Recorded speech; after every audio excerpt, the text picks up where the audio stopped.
Welcome to the Big Biz Show.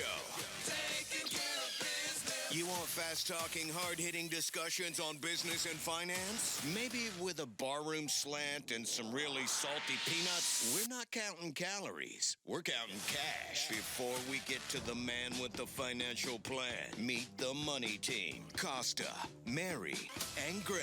Now Captain Finance himself, Sully. My, oh my, what a bloodbath today. Turn away from your computer screens. You can keep your television screen on today. But man, I wake up to an email this morning from Howie. Of course, Howie's in New York and we're in the West Coast, and he says, it's going to be a wild one today. And I looked, and I saw the news all weekend long and realized that Japan had a tough run of it. And then you started looking at the jobs report last week, and then you heard that that Berkshire Hathaway sold half its position in Apple for tax purposes. Timing was perfect on that. Let's bring Howie up to talk about it. Howie, how's New York City today? Are you staying indoors? Are you staying indoors so we don't have to take a look at what's going on actually on the actual streets of Wall Street? Because it's been a rough one today, man. Yeah, I went out to see if there were any spare nets or trampolines I could go down to Wall Street and be a picks and shovels kind of guy. People jumping off buildings and so forth. It's just one of those days. We haven't seen a day like this in a while. The stops are in, the curbs are in, all the circuit breakers are in to keep the market from crashing, which is what it's for. But as you aptly put out a couple of weeks ago, we've been at all-time highs for almost all year. And I think what does this push us back to? What, May or something like that in terms of loss in value? And we're still up for the year. That's exactly right. That's exactly right. If you look at the S&P, we topped out of about a month ago at 5560 or 5660. Now we're at 5200 and change. That's back where we were in May. These are not crazy levels. The economy hasn't burned to the ground or anything, but it is a volatile move. It is what we were expecting. We've been talking about it on this show for weeks. The economic data, the difference between the Mag 7 and the general economy, the difference between the market itself and the actual economy. So this had to correct at some point. The catalyst for it is, like you mentioned, Sully, it happened in Japan. They actually rose interest rates, which were low for them still, while the rest of the world is trying to lower their interest rates. So that dichotomy stopped a trade where people were borrowing cheap yen and buying assets in dollars, and that was all unwound by the raise in interest rates. And that sell-off affected Europe, affected obviously Japan and Korea itself, all of Asia, and then this morning we see our turn down 4% in the Dow, 3% in the S&P, and Russell 2000. Howie, is social media our friend in an instance like this? Because as Sully just said, hey, it's a snapshot in time. The dead cat bounce, we already talked about it. It's going to happen. You'll see it in the next couple of days. Right. Is it one of those situations where people are in contact with each other because of social media, where there's enough voices saying, okay, listen, it sucks, it happened to you, but we're going to get better. We're going to recover from this. No, I think that's exactly right. I mean, the dead cat bounce is happening right now. So we started down 3, 4. We're now only down 2.5, 2, depending on the index that you're looking at. But yeah, social media is kerosene for this stuff. It's an accelerant in either direction.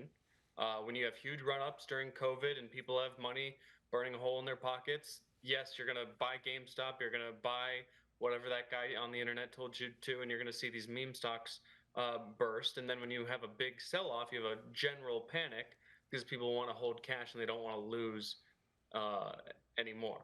Yeah, they're taking off the table. Well, I think and let's continue here in a second. I'm going to hold you over for a second, Howie. But I think one of the things we have to realize here is that the market runs on two emotions: fear and greed. And fear is a big component right here. Russ used to say it ran on beer and weed. Beer and weed. It was a whole different story.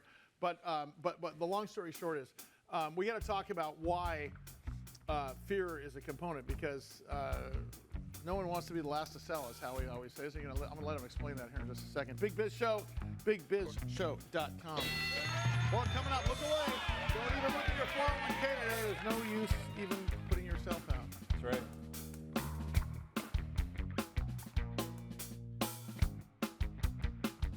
Hey, it's Devin Doan with the Big Biz Show, and instead of Howie today, I'm joined by my evil twin, Noved Enod. What's up? So on today's docket, Southwest Airlines is finally ditching the open seating policy after 50 years of tradition. A move that will allow the low-fare carrier to charge a premium on some of its more premium seats. What a concept. Personally, I'm stoked because finally there's just no excuse whatsoever to be standing in front of the gate 30 minutes before we're even boarding. Like, what are you doing? The airline said back in April they were considering a change to the 50-year policy due to increased pressure from activist investors who want to see changes in management and a little bit more profitability. Which, go figure, if you charge for better seats, you get more profit. Now listen, I'm all for it. Open seating hasn't even worked in Congress, so I don't know what you expect with a general population whose IQ is lower than the tire pressure on a bicycle. But are we surprised that it's taken a company who dodged a national glitch by running a version of Microsoft that barely runs floppy disks with the Oregon Trail on it 50 years to figure out, yeah, you can charge more for better seats? Reminds me a lot of the time when Sully figured out that he could just PayPal me instead of using writing checks, and the time that Costa figured out that he can order McDouble from an app on his phone. Anyways, I'm Devin. That's Devin. This is the Big Biz Show. From the Loft 100 Studios in sunny Southern California. Not so sunny today, however. It is the Big Biz Show. Costa, Greg Todorov, our executive producer.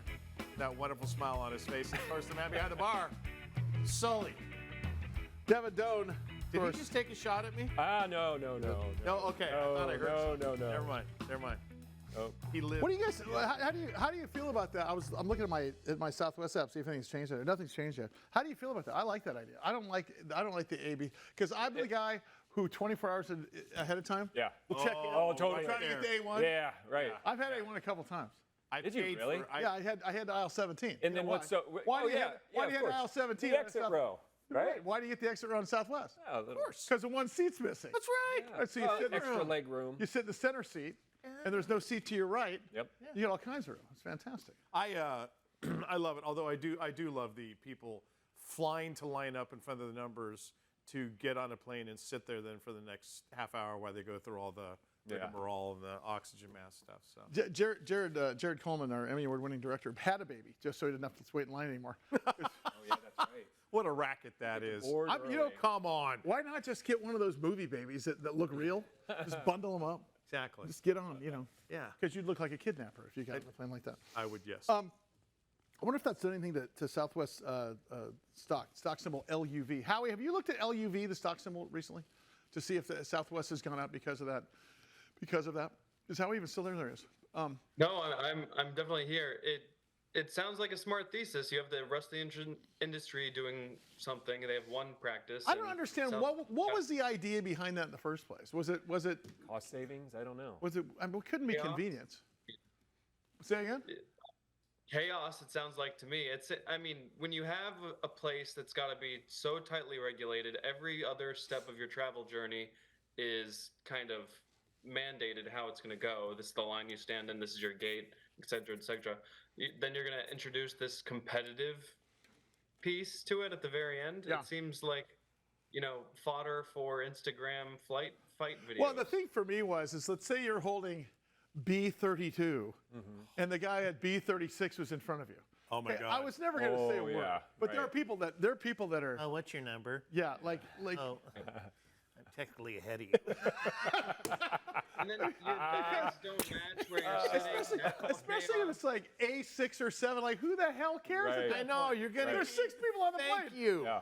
You're the first into Disneyland, man. Just go. Do you know what the big bummer was when you had that A1 and you're heading for aisle number 17 or whatever it was, and it was a connecting flight? You get on the plane, there's already. The worst. Yeah.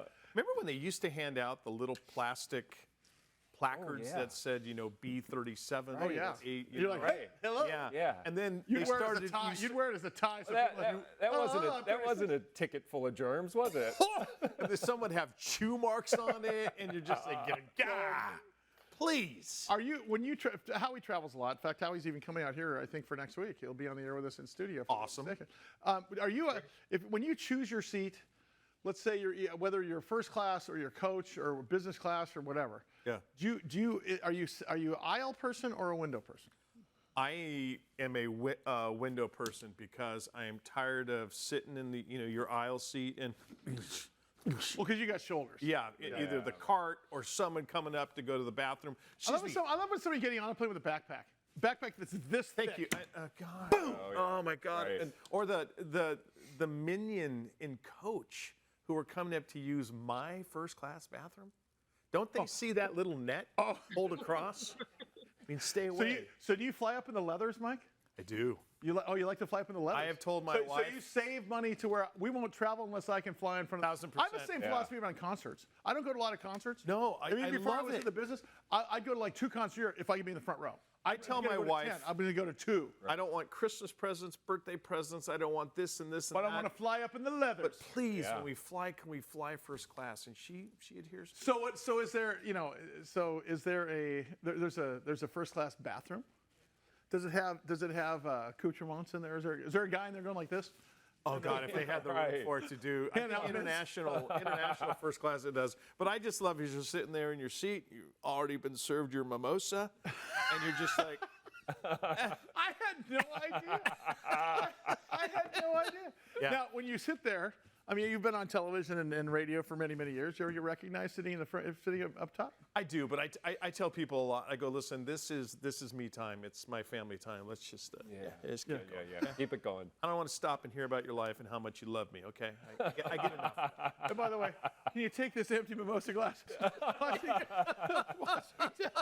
And stay out of my bathroom. Howie, do you get to fly first class every so often?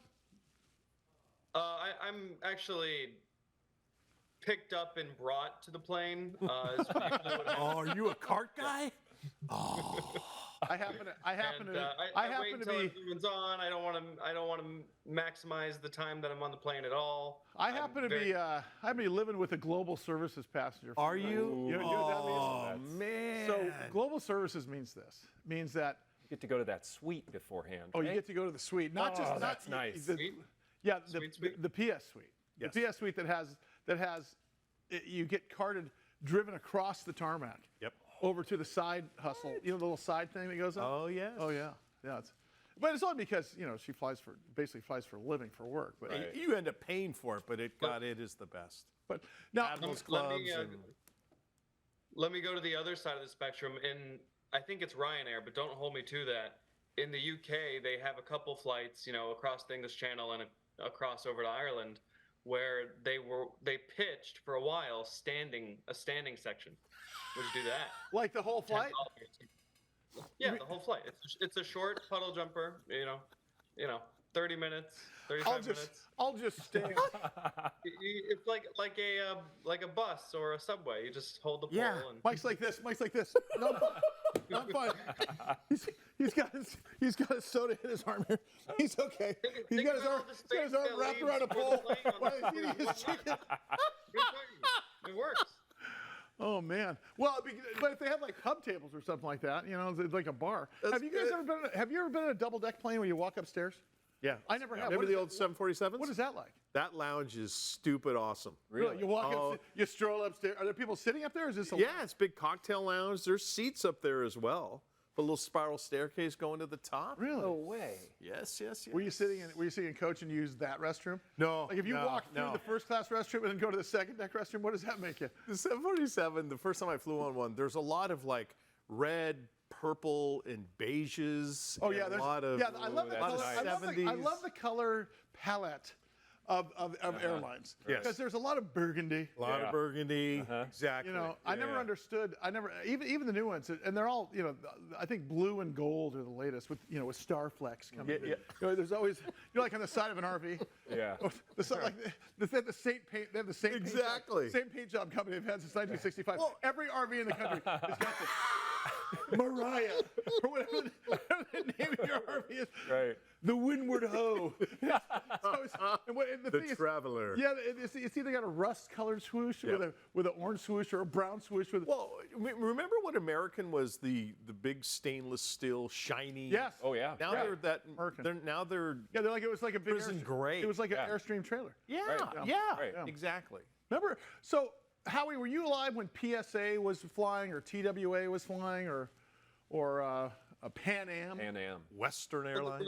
Were those twins out of North Carolina? Yeah. Is that Yeah. what those companies No, with the Wright brothers? no, that's who you and Devin met on the last time you were on a shoot. Those are twins in North Carolina. Thank you, everybody. I'll be here all week. Thank you. They still call the show.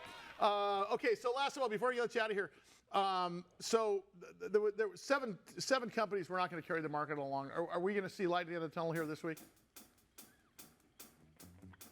Well, listen, this seems to be the event. I mean, it's forced the Fed probably to do a double rate cut in September, but until then, people are going to want their blood. I'm not waiting until September. I think you continue to see the tech sell off for the foreseeable future with the broader market coming up. So you will see that dead cat bounce, but if you've been stuck in the tech growth names, they're going to have a little bit of a lull. Not forever. I think Howie they're Font. great companies. Thanks, Crash. Ooh, shouldn't be talking about airlines and call them Crash. I don't see that. The only way to fly, Mike. Name the airline.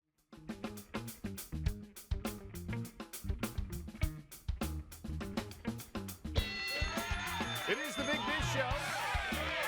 Wherever you watch, wherever you listen, as always, we appreciate you being along for the ride. Here in sunny Southern California, Costa, Greg Todoroff, our executive producer, and that guy right there, Sully. Let me tell you the sound you're about to hear. Yeah, that was the market opening today. Ooh. Frankly, 3% down after the Nikkei index was down 11 or 12% overnight. Europe was down 3%. Just a crazy day, and this is what it comes down. We start off with the jobs report in the U.S. Start off with a number of things in a global economy. The market's been ripening all year. We're at all-time highs in the last couple of weeks, and the problem is that the Fed has taken so long to pull interest rates back that they may have waited too long. So the good news is they'll probably pull interest rates back 0.5 percentage point, okay, for 50 basis points coming in September. But is it too little too late? So we're seeing a full-blown meltdown across the board. Every single market, you're talking about everything from the Russell 2000, Dow Jones, NASDAQ, S&P, small cap, micro cap, bulletin board, pink sheet stocks, everything in the market is down as a result of this. You heard Howie say. And I mean, look at Berkshire Hathaway on Saturday disclosed it sold half of its stake in Apple. Half of its stake in Apple. What? Okay, I mean, and they say it was tax purposes, but the bottom line is, boy, wasn't the timing interesting, right? I mean, the long story short is, this is just one of those things where I believe politically this is going to help the right versus the left, because this economy has gone to the point where now the market's not even doing good. The market was the saving grace. In any case, So is it recession? I mean, are we? You never know you're in a recession until you're out of recession. Two quarters of declining growth has been the definition of recession forever. So by those notions, we've been in a recession for a couple of years now, ever since this administration. So what was the trigger? The jobs report? I think it was a number of things. You had an unemployment report come in. There was an earnings report last week that looked kind of stinky. Look, the market runs on fear and greed. It's two emotions, okay? And what's happening here is we've got a fear-based thing. You'll watch what happens, though, in the next few days. You're not going to see a recovery, but you're going to see what's called a dead cat bounce. And we saw a big drop today. Next couple of days, you're going to see a bounce again. I don't think this puts us into a bear market, but I think what's, I think that recession. You're going to hear the word recession come up, and you're going to see investors putting some dry powder away just in case. And I think that's exactly what's Well, going thank God nothing's going on in the Middle East right now. Yeah, You know what I'm exactly. saying? We can just focus And we on have the an stock election. market. And we have an election. And we have an election.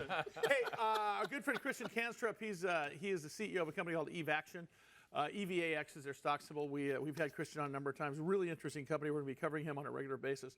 Clinical stage tech bio company based upon what's called an AI immunology platform. So they're saving and improving lives with AI immunology. And here he comes via Zoom to you right here on the Big Biz Show. Christian, how are you, sir? Rough day on Wall Street here in the States, as you've probably already seen, but you still have your head down working on saving lives. So talk to us again, for the people who haven't seen you before, exactly what you guys are doing there at Evaxion. Yeah, first of all, great to be back, Sully. And you can say rough day on Wall Street, but probably not as rough as was in Tokyo this early morning. So it's putting things in context. But what we do at Evaxion, that is saving and improving lives with AI immunology. Our purpose is to use artificial intelligence and machine learning to discover, develop, and design vaccines towards cancer and infectious diseases. I mean, the company here was founded in 2008, even before people were talking about AI, as a company focusing on using machine learning to decode the human immune system to develop novel therapies towards serious diseases. And that's what we have been working on developing and further improving ever since. And today, as you say, we are a clinical stage tech bio company. We have a clinical stage cancer pipeline of personalized cancer vaccines.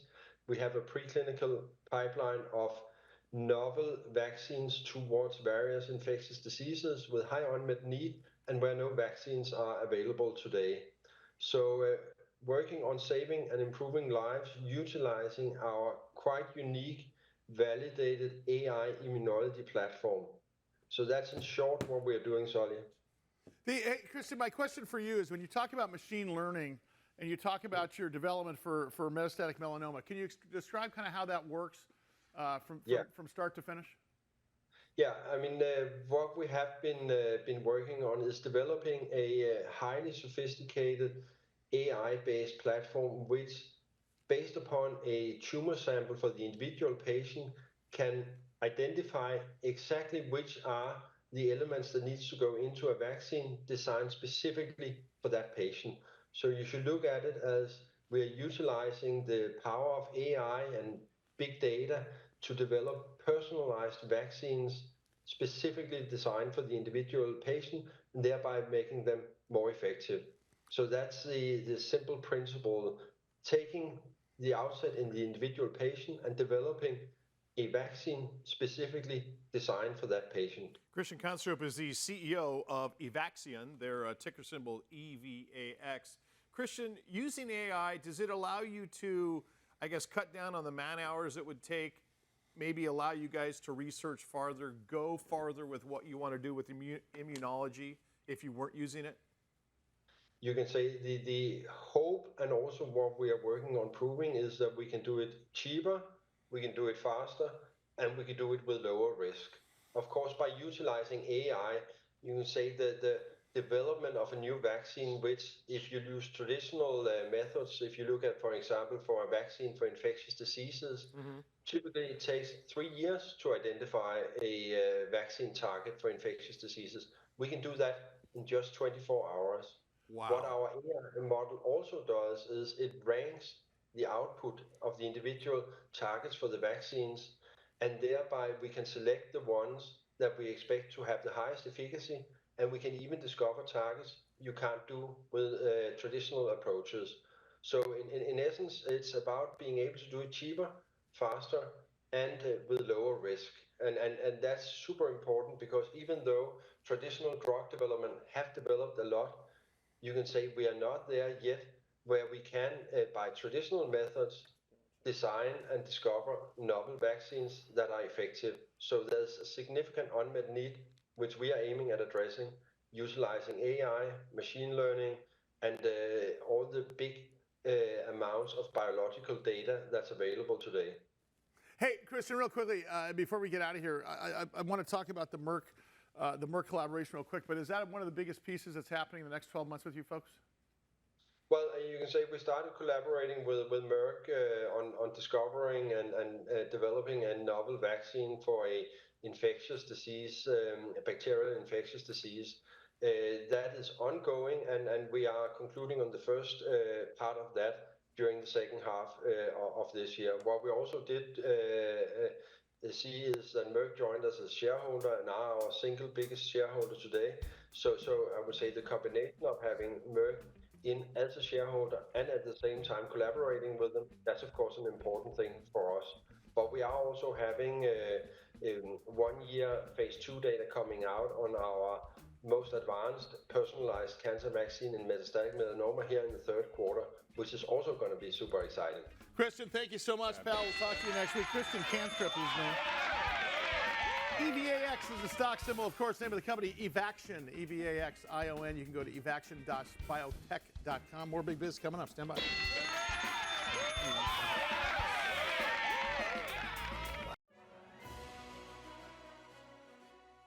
Loft 100 Studios, The Big Biz Show, our affiliates, and our hosts are not registered investment advisors or broker-dealers. Our show hosts make no commitment that the purchase of securities of companies profiled or otherwise mentioned in our programming are suitable or advisable for any persons, or that investment in such securities would be profitable in general. Given the nature of our company's profile and the lack of an active trading market for their securities, and investing is highly speculative and carries a high degree of risk. We profile selected publicly traded and privately held companies on our program. Most of these companies that we profile have provided compensation to Loft 100 Studios and its host for the profile coverage. 3, 2, 1. From time to time, we sell shares of the companies profiled in the open market that we receive as compensation for coverage of client companies.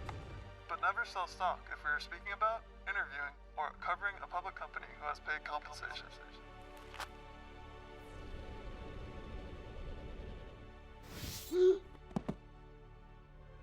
Specific questions on compensation can be obtained by contacting producer at sullyandgroup.com.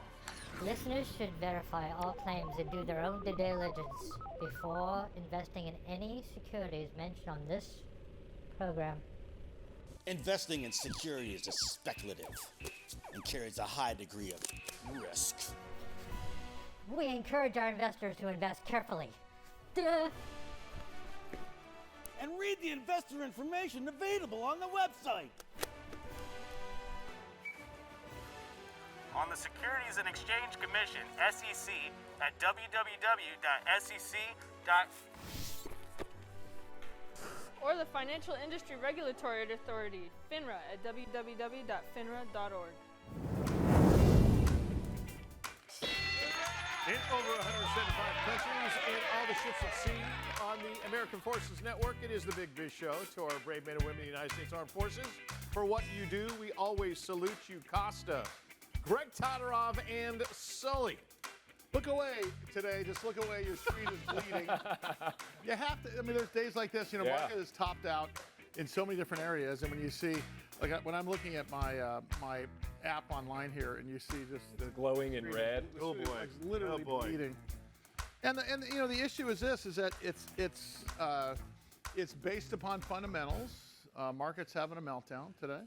This is a snapshot in time. You have to sort of think back on during the Great Recession, when the Dow Jones hit down. I can't remember, it was 46 or 64 or something like that. But it was. But if you look at it today, and you know, if you think to yourself, boy, what a bargain that was if we would have bought back then. You have to sort of think the same thing right now. If it was a bargain back during the Great Recession, it's a bargain now. Yep. Not suggesting that you know, just because something's cheap doesn't mean it's not going to get cheaper. I would say you have to wait. There's a saying called the trend is your friend. You have to wait till things start trending back up.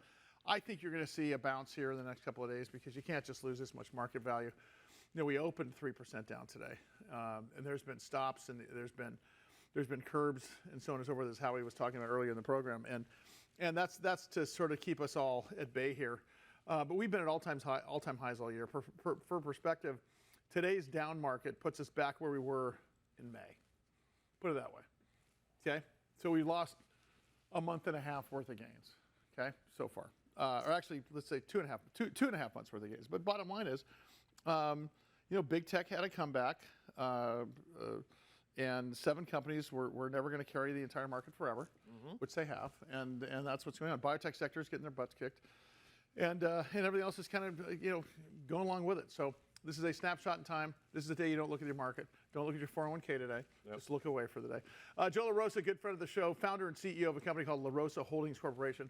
LRHC is the stock symbol, LRHC. You can go to joinlarosa.com. Really interesting company that's disrupting the real estate brokerage model, starting in Florida, now taking the world by storm. And he joins us here once again via Zoom. Joe, how are you, sir? Good to talk to you, man.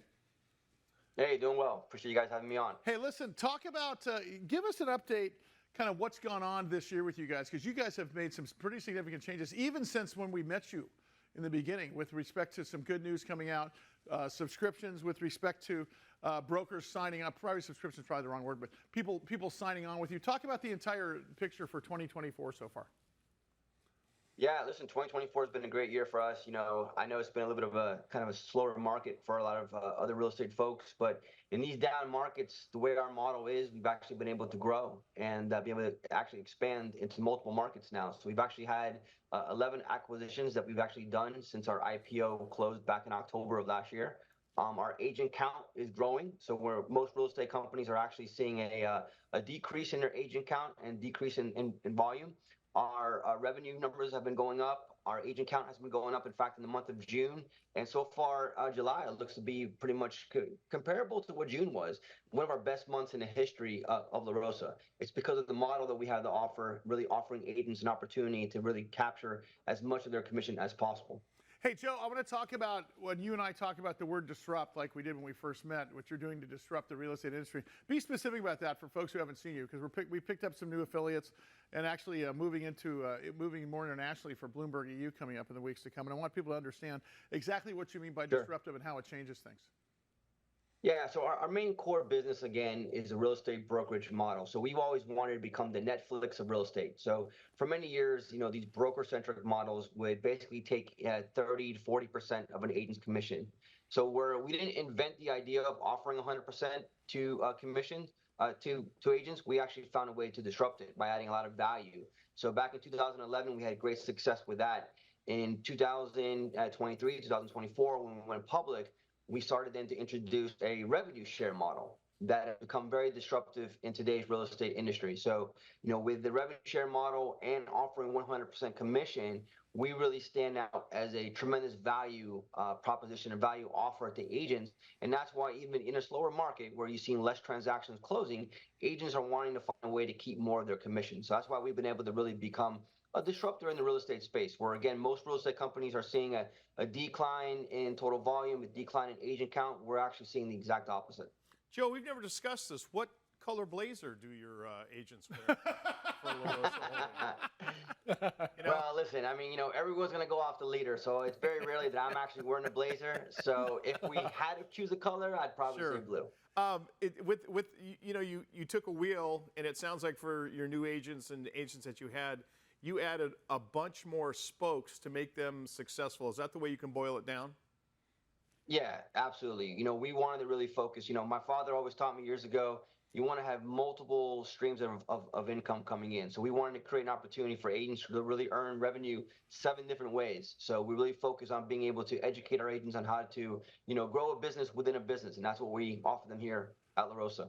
Hey, Joe, I want to talk about markets today, not specifically with respect to stock prices, but I want to talk about the fact that one of the reasons the market's, I guess, swooning today is just folks are thinking that the Fed took too long to reduce interest rates. Obviously, when the Fed reduces interest rates, it doesn't automatically affect the mortgage rate because mortgage follows the long bond, but it's coming.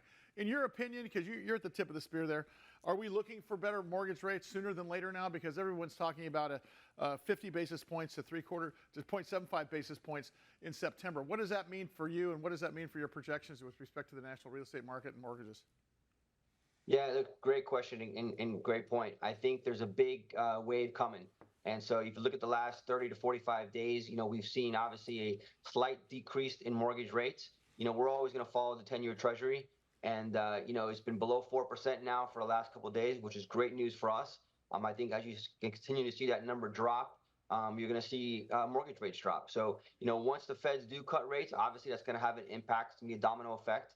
And, you know, I expect a very similar wave to what we saw after COVID. You know, during COVID, everything kind of shut down. Everyone took a timeout. And then once things started to get going again, especially in markets like Florida and Texas, you saw a huge pent-up demand get released. And I kind of expect the same thing to happen probably towards the later half of this year, going into 2025 for sure. Joe, so that obviously the next question is, what does that do for you for the rest of the year? Do your plans change at all, or is it accelerate things? Because days like this obviously are tough to look at, but you know, every single time we've had days like this in the past 15 years, it turns out to be actually something better, an opportunity in the weeks to come. Talk about what you're thinking about for the rest of the year now, based on what we're seeing with mortgage rates and what we're seeing with the market today. No, listen, you know what? You know, it's kind of ironic that we went public in some of these challenging times over the last 12 months, because when we launched our company, we launched in one of the greatest real estate recessions ever, I think, in the history of our country. So, look, I've always been focused on just positioning yourself now for the future. And that's what we've been very, very aggressive, with our acquisitions, increasing our agent count, being in the right place at the right time so that we're well positioned now. So when the market does turn, we're going to be able to receive, all of that demand that's going to get released back into the market. So, we're very excited for what's coming. We're obviously still focusing on our acquisitions. We have several more that are lined up between now and the end of the year. Wow. And because of days like today, yeah, absolutely, we're getting more opportunities kind of come across, our desk, and we're taking a look at them and seeing kind of what's the right fit for the company moving forward. Joe, I get emails from you every time you're on there. Last thing I'm going to ask you before you take off here is I got people at 50 states emailing me wondering when you're going to be in 50 states. Is that sooner than later? Because I think they want to see you in places like California and Arizona, stuff like that. Yeah, we're expanding. So, we have some big news coming out very, very soon. It's going to allow us to be able to go into now, I would say, twice as many states as we're currently in today. So we're very excited for what the second half of this year is going to, have for us. Join LaRosa.com. Thanks, Joe. Appreciate it. We'll talk to you next week. We can get him in the studio here. At least I'm trying. Yes. Joe LaRosa, founder and CEO, LaRosa Holdings Corporation, LRHC, stock symbol LRHC.